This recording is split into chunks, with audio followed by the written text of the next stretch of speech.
E aí, muito boa noite, Minas Gerais. Boa noite, telespectadores e telespectadoras do Brasil das Gerais. Gente, no programa de hoje, olha só que interessante. Uma mulher jovem que optou pelo celibato e pela virgindade. Um casal que já decidiu relação sexual só depois do casamento. Essas pessoas são exemplos da castidade, um termo que parece estar em desuso em uma sociedade, na nossa sociedade, né, que valoriza muito o prazer sexual. Mas olha, pessoas que existem e muito mais do que a gente imagina. Vamos falar desse assunto no programa de hoje. Tá tudo abertíssimo para você, tá bom? Agora a gente foi pra rua para saber a opinião das pessoas. O que elas acham, né, da castidade? Vamos dar uma olhada, depois nós comentamos aqui no estúdio.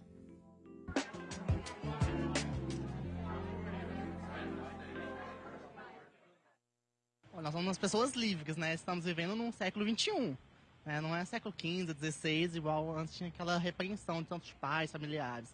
Então, atualmente, acho desnecessário. Olha, eu acho que nessa questão é uma coisa muito pessoal e depende de cada pessoa. Eu acho que é importante, né? E eu acho que é um assunto que tem que ser mais abordado pela população, todo mundo tem que entender mais, né? Para poder falar sobre o assunto, né? Porque não adianta também as pessoas querer votar a favor sem saber realmente o que significa, né? Eu vejo dessa forma. Ok, então, muito obrigada. Aqui, mas então, só concluindo então, você faria um voto de castidade? Eu não faria não, porque para a gente fazer um voto você tem que cumprir, você tem que cumprir ele, então se você não for cumprir é melhor não fazer, eu vejo dessa forma. Olha, eu acho que a gente tem que fazer quando se tem amor, porque hoje em dia as pessoas veem isso como simplesmente só prazer. E eu sou totalmente contra isso. Eu acho que as mulheres têm que se dar mais valor hoje em dia. Você faria um voto de castidade? Ah, eu acho que não. Não. O que você acha dessa atitude? Eu acho legal, mas eu não faria. Eu acho que não combina muito. Acho que tem que ser na hora certa. Eu acho que hoje em dia não é tão necessário, não. A coisa fica tipo meio um tabu, né, antigo, de uma época antiga, que hoje em dia eu acho que não tem necessidade, não, virou tipo um mito, né? Pois é, a gente não tem necessidade, mas nós temos 3 pessoas aqui no estúdio que optaram por isso e para elas tem muito significado, né? Então, assim, embora... Para mim é difícil, sinceramente, mas eu acho que a gente tem que respeitar, cada um sabe o significado das decisões, né, na vida dela. Mas antes, Fábio, você como psicólogo, vamos já esclarecer para os nossos telespectadores. Uma moça lá na rua disse, olha, a gente tem que saber o que significa, né? Então nós temos aqui você que se coloca como celibatária, né? Quer dizer, o celibato, a castidade, a virgindade. A gente colocou essas 3 palavras no título do nosso programa. Vamos explicar essas 3 coisas? Claro. Olha, eu acho que as 3 se confundem, né? É. Virgindade talvez seja mais simples de definir, porque define uma condição básica, biológica, que não houve ainda relação sexual. No caso das mulheres, há um indicativo biológico disso, né? O ímen, que mostra, demonstra e prova que não houve efetivamente a relação sexual. No caso do homem, não há provas disso, né? Isso é a primeira questão que talvez seja interessante abordar aqui nesse ponto. Quanto à castidade, ela me parece que é uma recusa, né, do sexual, da relação sexual, não necessariamente envolvida a religião. A castidade em si, né, o celibato, perdão, o celibato me parece que já entra uma questão religiosa mais vigorosa. É um voto, né, um voto de celibato, é um tipo de proibição que funciona um pouco como um tabu, né? Que de maneira geral, as 3 coisas lidam ou versam sobre a recusa do ato sexual. Uhum. Pois é, você, por que você decidiu ser celibatária? Quer dizer, não vai casar, vai ficar solteira e virgem. É isso? Bem por aí. Qual é? Quer dizer, bem por aí não, o que é então? Então, o que é o celibato, né? É uma vocação, é antes de tudo um dom de Deus, uma graça. E eu nunca pensei em ser celibatária na minha vida. Você teve um chamado, assim, alguma coisa? Até os 17 anos eu não participava, assim, de nada, voltado para a igreja, assim. E quando uma pessoa me convidou para fazer um retiro, no qual eu tive uma experiência muito forte com o amor de Deus, que eu não imaginava, assim, acreditava em Deus, Ele lá e eu aqui, mas era algo muito distante também da minha vida e da meta que eu tinha traçado para mim. Qual era a sua meta? A minha meta era me formar, ser independente, para ninguém mandar em mim, construir minha família, cuidar dos meus pais, envelhecer bem. Ter filhos. Ter filhos, viver uma vida assim normal, ser enfermeira, me dedicar aos pobres. O que aconteceu na sua vida? Que momento foi esse que você falou assim, não, quero viver para Deus e tudo mais? Então, eu namorava e tudo. E eu tive uma experiência pessoal com Deus, com o amor assim de Jesus Cristo, que eu não imaginava ser dessa intensidade com a qual eu experimentei. E tudo que eu imaginava que era uma prisão, que ia me tolir, na verdade eu descobri uma grande liberdade.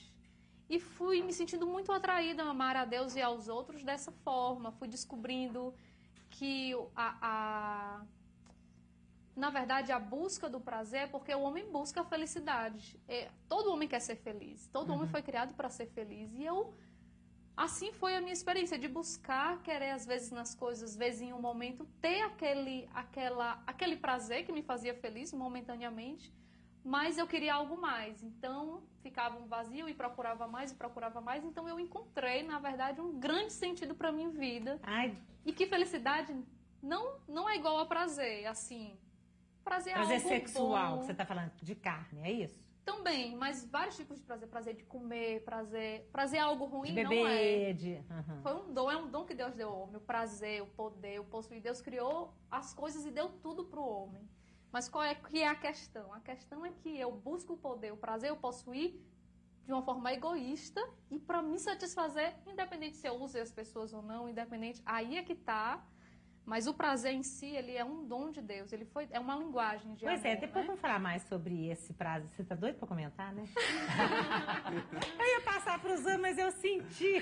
Ó, comentar. Não, eu concordo, né, em parte, assim, porque para a psicanálise, de fato, é isso mesmo, né? Assim, o que move o sujeito, né, o que move o humano, é mesmo o princípio do prazer, né?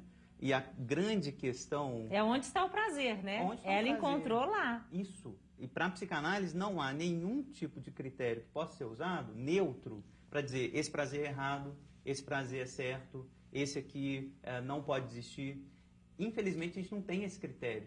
A gente não tem instintos, por assim dizer, que justifiquem algum tipo de lei, né, que possa nos dizer esse prazer é errado, você pode ter esse tipo de prazer até determinada idade ou a partir de determinada idade. A gente não tem. Pois é, e por outro lado também, eu acho que é a questão, por exemplo, da gente ser convidada a lidar com as diferenças, né? Absolutamente. Quer dizer, porque nós estamos numa sociedade que o povo fica, que o povo tem relação sexual, é uma coisa assim, meio obsessiva, inclusive, não é?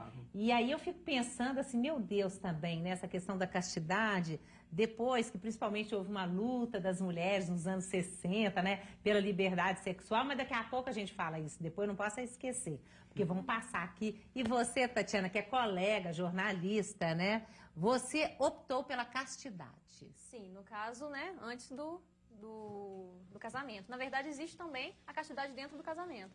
Mas eu e o Gustavo, a gente optou exatamente por um estilo de vida, né?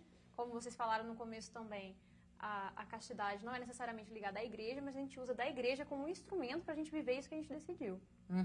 Mas vocês namoram, vocês são noivos, né? Somos noivos, vocês vão sim. casar quando? Em junho. Em junho. Vocês namoram há quanto tempo? 3 anos e meio. 3 anos. E nesse tempo todo vocês nunca tiveram relação sexual? Ou vocês tinham, depois chega um ponto, opa, agora nós não queremos mais, queremos esperar pelo casamento. Como é que foi? Então, eu até conversando com o Gustavo, a gente decidiu isso antes da gente se conhecer até. Né? Olha que interessante. Então, pessoalmente, né? Cada um decidiu pessoalmente. Então, quando a gente se encontrou, foi só um encontro de ideias iguais que seguiu caminhando. Ou seja, você nunca teve uma relação sexual com ninguém? Não. E você? Bom, Gente, nós estamos só nós aqui, nós podemos conversar, né? Antes de entrar um pouco nessa questão, eu gostaria de comentar um pouco do que o Fábio disse sobre a relação entre celibato, virgindade e castidade. Realmente, celibato é uma condição ligada a uma postura religiosa, de vocação, como a Hilda disse. Já a castidade, esse termo, no nosso contexto de igreja, da doutrina religiosa, coloca esse termo como algo que pode ser vivido durante o casamento também. Então, não é uma negação do ato sexual em si. Eu entendo a castidade como um estilo de vida, como a Tati disse, onde você consegue olhar o ser humano e ver a dignidade dele a tal ponto que você nunca vai querer usar do seu próprio corpo, do corpo do outro, para poder alcançar algum tipo de desejo seu. É assim que eu vejo a castidade, é assim que Mas me é a foi valorização? ensinado. Não sei. Então, a gente, vendo dessa maneira a castidade, enquanto uma dignidade total, a única maneira de conseguir não é a única maneira, mas uma maneira como eu vejo efetiva de conseguir colocar o ato sexual, que é algo maravilhoso, nesse contexto, e é humano, desse contexto de dignidade, acredito que é dentro de uma estrutura familiar. Mas vem cá, você está falando dignidade, para mim, eu estou sentindo uma privação. Não, é até bom você falar isso, porque isso vem da minha experiência mesmo, como você perguntou agora, essa questão. Porque a virgindade em si é um marco na história, né? A partir de agora, pô, não é virgem, a partir de agora é virgem. Mas eu acho que qualquer tipo de decisão que a gente toma na nossa vida, qualquer tipo de experiência que a gente tem, sabe? Elas vão se somando e fazem o que a gente é hoje, né? E uma coisa que eu acredito em relação à minha sexualidade, a minha opção hoje com a Tati, ela não tem nada de castradora, ela não tem nada de privação, mas eu tô falando isso no meu contexto pessoal. Sim, não. É porque você está falando de uma coisa muito mais profunda que talvez eu não consiga entender isso. Por isso que eu estou te perguntando. Por ser algo muito enraizado na minha história, na minha experiência, no sabor que eu tenho de viver. Mas você já teve relação sexual, se você não é virgem? Não. Dentro desse padrão de virgindade, em determinado momento da minha vida, eu tive uma experiência que me rotulou. A partir daquele momento de não ser ou ser alguma coisa, Como você não quer ser, vocês não querem ser rotulados agora também. Casto, da maneira como eu fui rotulado. Então, isso, de alguma maneira, eu quero me vestir dentro de uma embalagem que é como se negasse toda a minha história e tudo aquilo que eu acredito, entendeu? Entendi. Vamos pedir diagnóstico aqui pro Não, porque assim, fica parecendo que é uma valorização tão grande do me chamou a atenção essa coisa que você disse, assim, dignidade total, né? O que você acha disso? Eu acho que o ponto... Quando eu falo diagnóstico, gente, eu estou brincando aqui, né? Para ficar mais leve e tudo mais. Tudo que eu penso hoje foi a base de terapia, foi a base de acompanhamento. Gustavo, eu acho muito interessante. Acho demais, né? Primeira coisa a falar, né? A posição louvável. Muito, né? nossa. Para a psicanálise, o que importa é, o sujeito toma posição diante do seu desejo? Ele está respondendo criticamente ao seu desejo? Esse é o ponto. Porque normalmente nós não respondemos. Não respondemos, então, não queremos pensar no nosso desejo. Seguimos a manada. Você vai e faz uma coisa meio que ou animalesca, né? Ou corta. Por uma questão de tabu, eu nem quero pensar no meu desejo. Não posso, ele é feio. Isso. Não é assim. E não é o caso do... É questão do ordenamento afetivo, que a gente tem que conseguir, cada um a seu modo, cada um com a sua história. E como é que fica a questão do desejo sexual, que todo mundo tem? E a gente tem, graças a Deus. E aí como é que você resolve essa questão? Olha... Eu sei que tem carinho, porque o corpo, nós precisamos de carinho. O nosso corpo precisa de carinho, não é? Claro. Então, assim, como é que vocês resolvem? É abraço? É beijo? É isso? O que mais? Olhar? Uma coisa o olhar eu acho fascinante.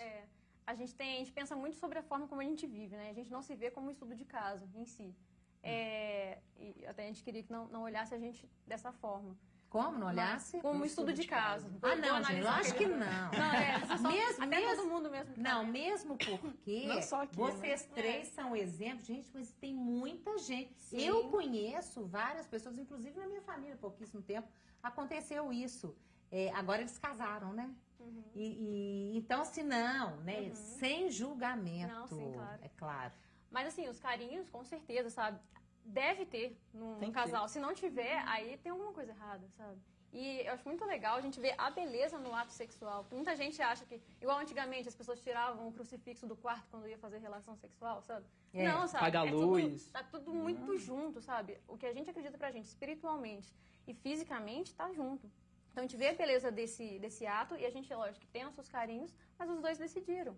Sabe? É uma coisa muito livre, não é nada castradora, nem um olha pro outro e fala para, não existe, não, sabe? Agora não. Você já acontece naturalmente, e né? a gente fala, né, é forma de canalizar energia, a gente faz muita coisa, muito trabalho social também, sabe? Formas de você exatamente canalizar sua energia. Agora, por que mesmo? Conta, por que vocês decidiram por isso? Você falou que decidiu antes de vocês se conhecerem. Mas por quê? Qual é o sentido para você?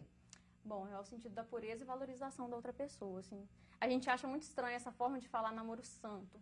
Porque não necessariamente uma pessoa que não tem relação sexual está tendo um relacionamento que a gente considera santo, sabe? A não relação sexual não define, ou a relação sexual não define a não santidade. A gente quer deixar isso muito claro.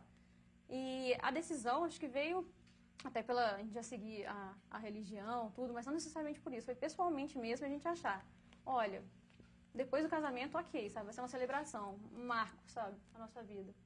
Acho que em relação a essa questão religiosa, que está muito presente... Vocês são de que igreja? São católicos? Somos católicos. Uhum.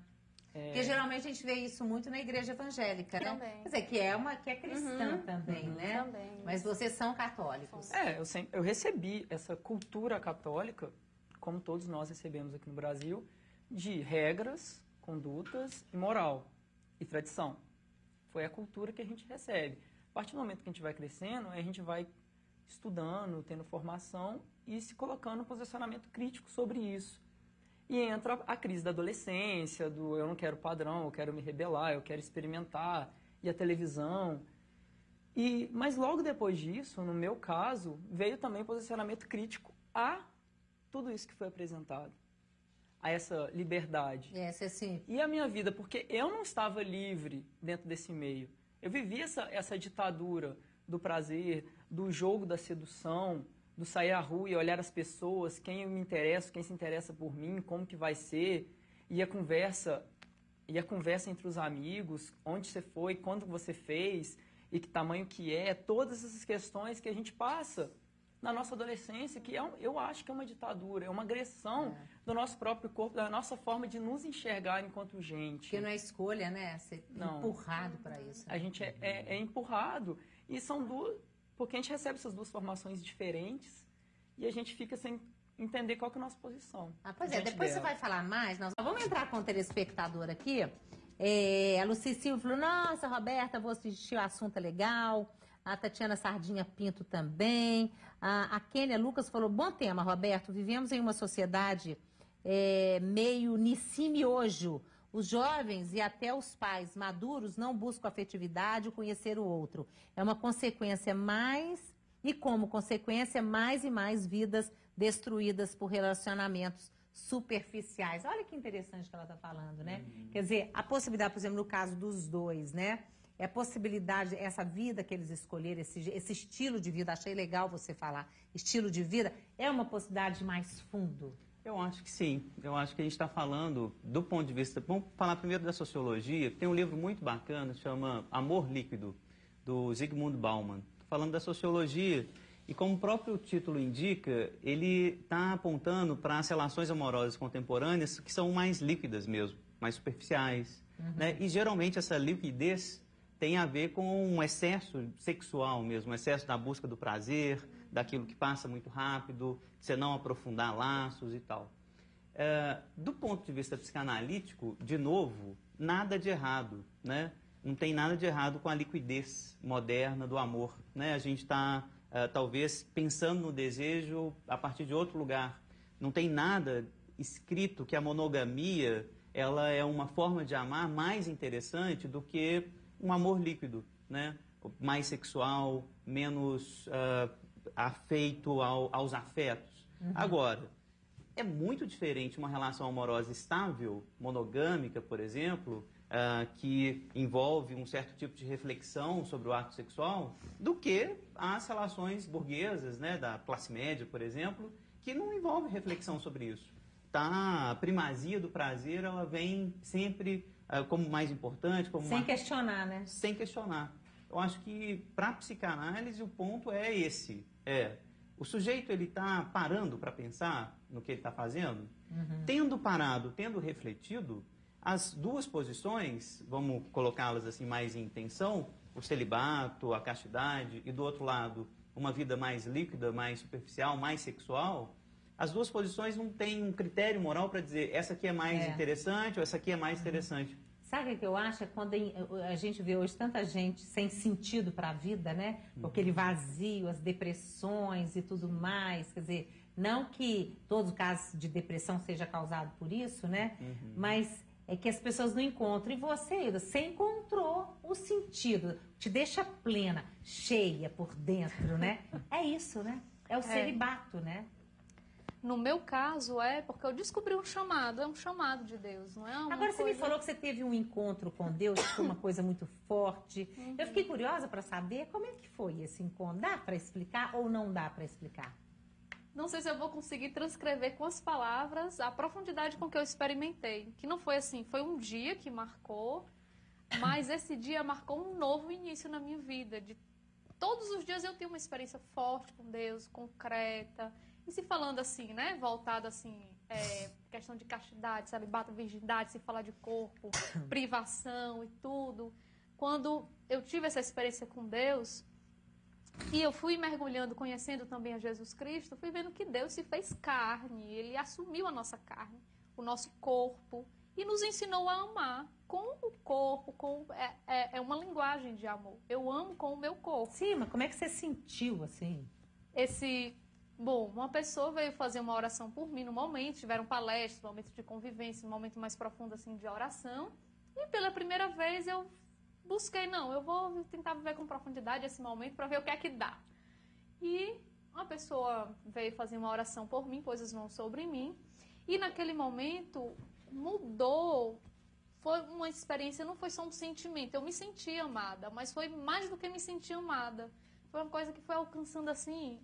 as minhas entranhas, que eu fiquei assim, meu Deus. Que é isso, né? Que não me falaram antes? Pois é assim, eu achava que era um negócio que botava um cabresto, que você ficava, sabe, meio com uma visão muito limitada, cheio de pode, não pode, pode, não pode, pode, não pode. E eu descobri, assim, uma liberdade que eu não conhecia. E fui querendo conhecer mais, porque eu sempre fui muito questionadora, assim, de questionar, de querer saber.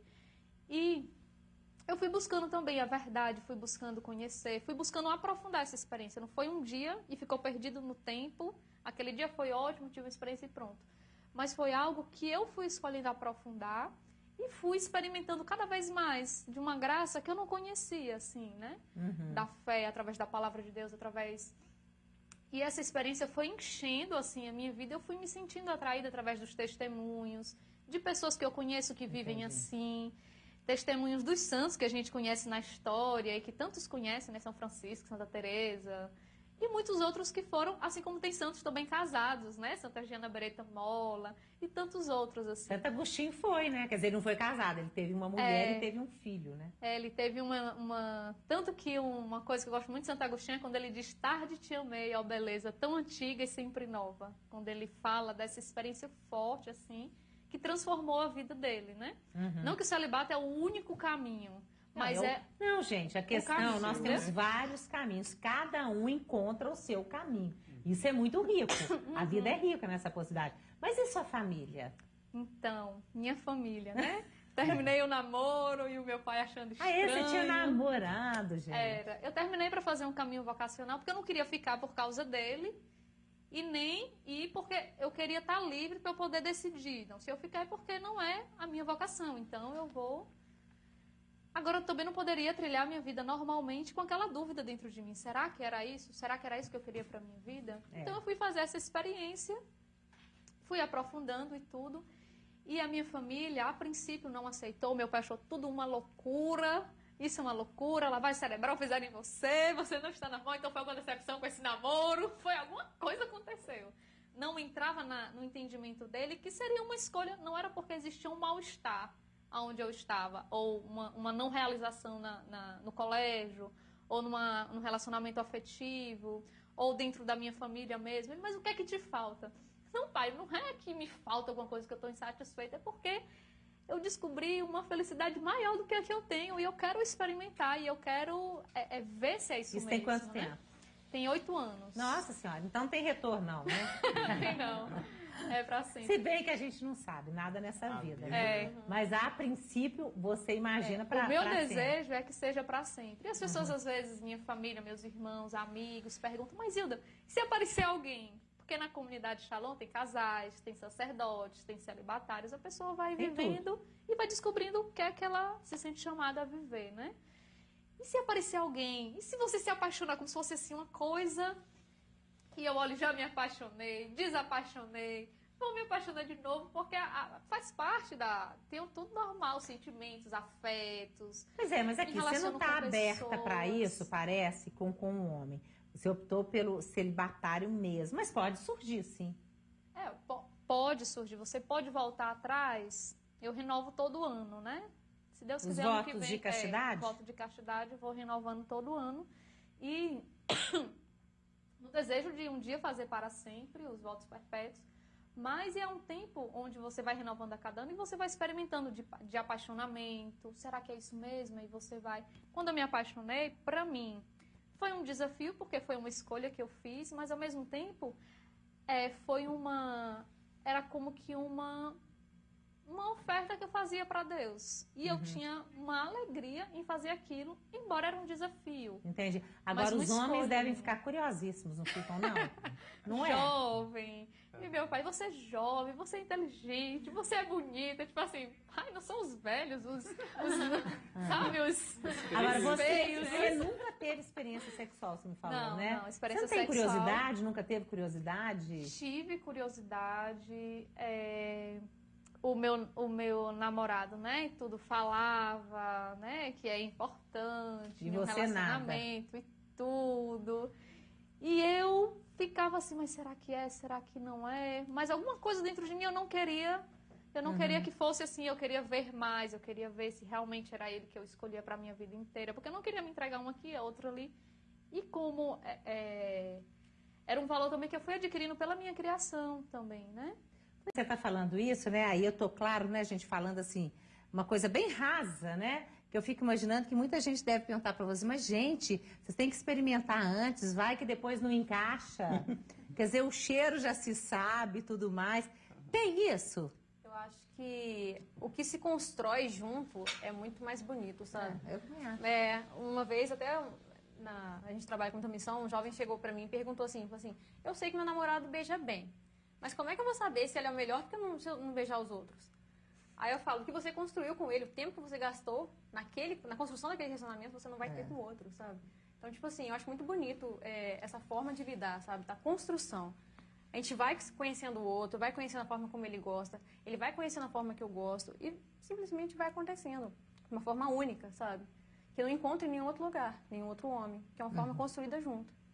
Com certeza. Estou me lembrando agora dos indianos, né? Quer dizer, não é esse caso, mas assim, eles falam assim, eu lembro que tem um indiano aqui num programa, falou, mas como assim casar com o pai recomendando, arrumando o noivo, aquela coisa toda? Aí ele falou assim, gente, nós vamos nos conhecendo tanto que depois a gente passa a se amar. Aí fala assim, aí vocês ocidentais, vocês ficam apaixonados, loucos, vão casar, vão juntar, depois um minutinho depois a coisa vai esvazia, né? Acontece isso. Acontece. Né? Olha só, deixa eu entrar com o telespectador. A Lúcia, do Santa Lúcia, você acha perigoso se relacionar após o casamento. Olha pra você ver, eu não tinha lido, hein? É preciso conhecer o seu parceiro, vai que se casa no escuro e não dá certo e pode trazer até mesmo a infelicidade do casal. Eu acho que vocês já falaram isso aqui, né, gente? Já comentaram.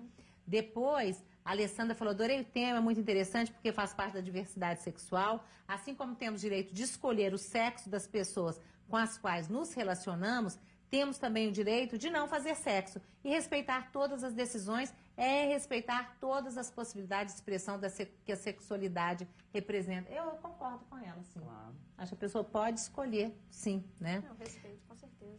A Renata da Nova Suíça gostaria de saber do casal o que eles entendem por relação sexual. Qual o conceito que vocês têm sobre sexo?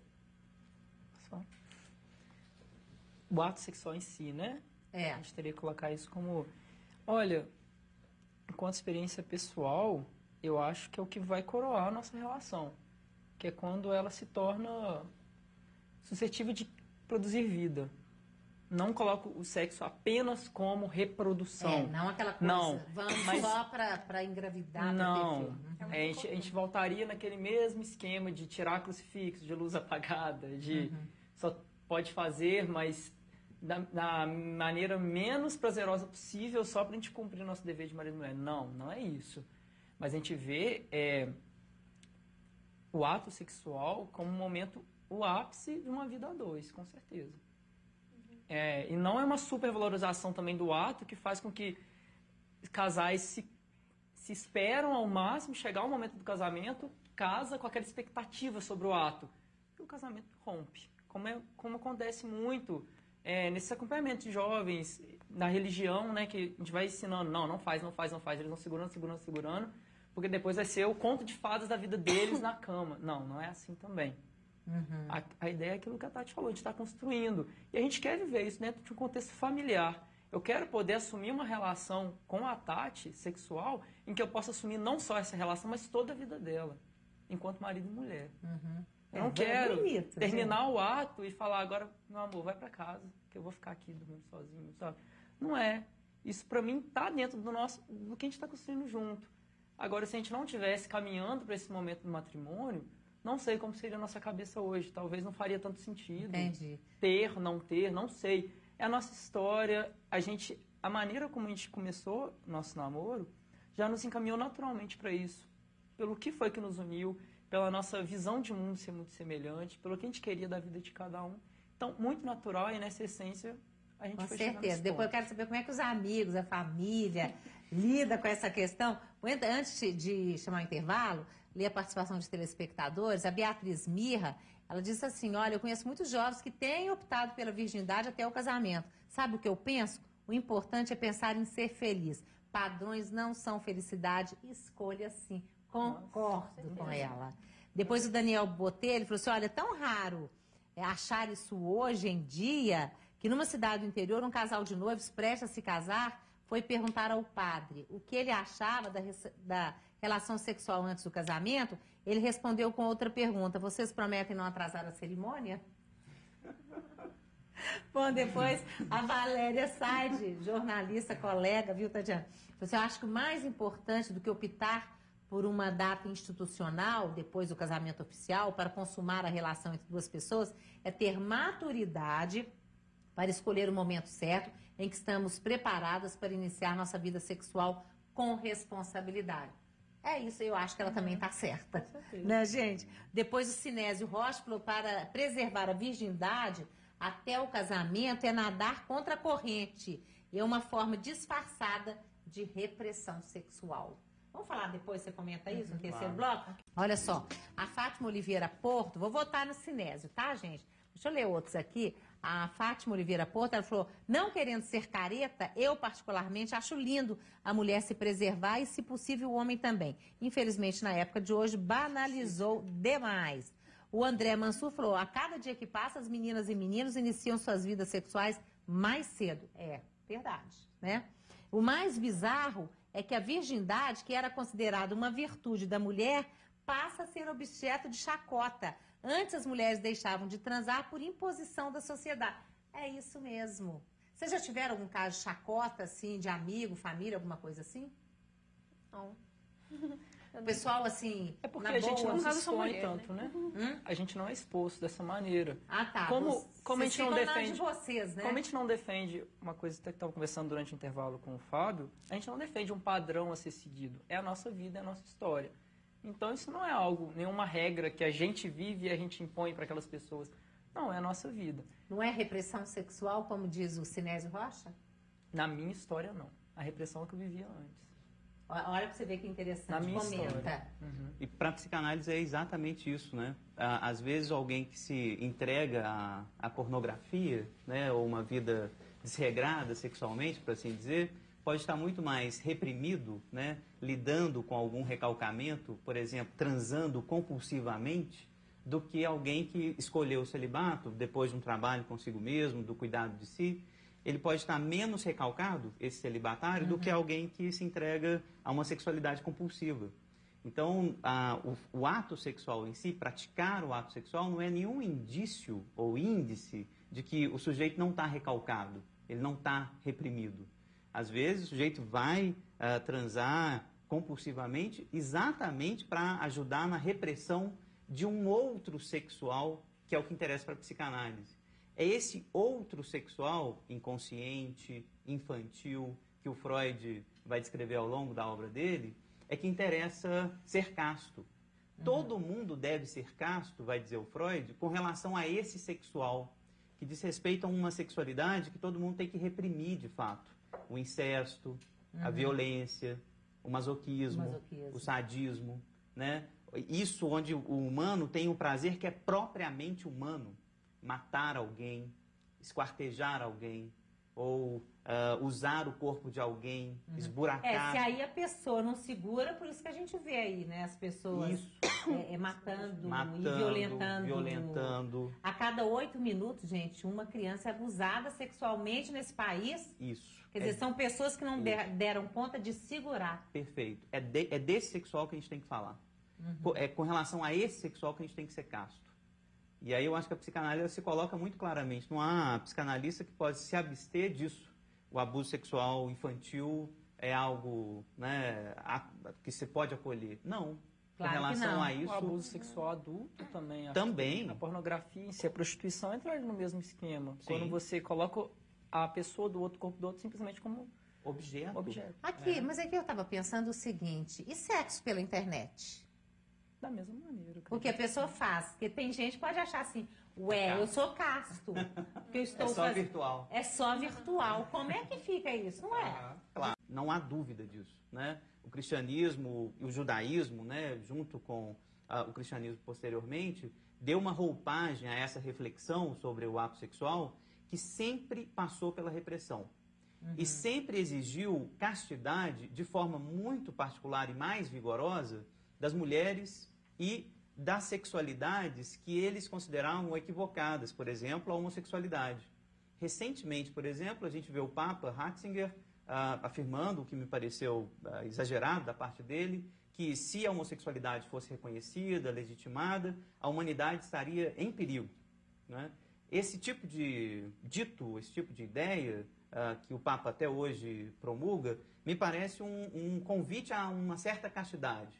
A castidade homossexual, por exemplo. Pois é, mas então o celibato, que olha aqui que interessante, tem um telespectador, ai gente, eu perdi, mas o que ele diz é o seguinte, aonde que está escrito, o Elton do bairro Lindéia, ele falou assim, em momento algum Jesus sugeriu que as pessoas reprimissem a sexualidade. Se todos optassem pelo celibato, o mundo tenderia a acabar. Quer dizer, a mesma coisa da homossexualidade, mas se todo mundo resolve ser celibatário ou celibatária, quer dizer, não vai, acaba, do mesmo jeito seria, né? Pois é, mas o que é delirante no pensamento do Ratzinger, com todo respeito, é que esse todo mundo não existe. Né? Não há. Se a gente legitimar a homossexualidade, da mesma forma, se a gente legitima e acolhe a castidade como uma prática moral humana, né, importante, legítima, isso não quer dizer que todo mundo vai aderir a ela. Claro que não. Né? Então, no sentido, a humanidade não corre risco.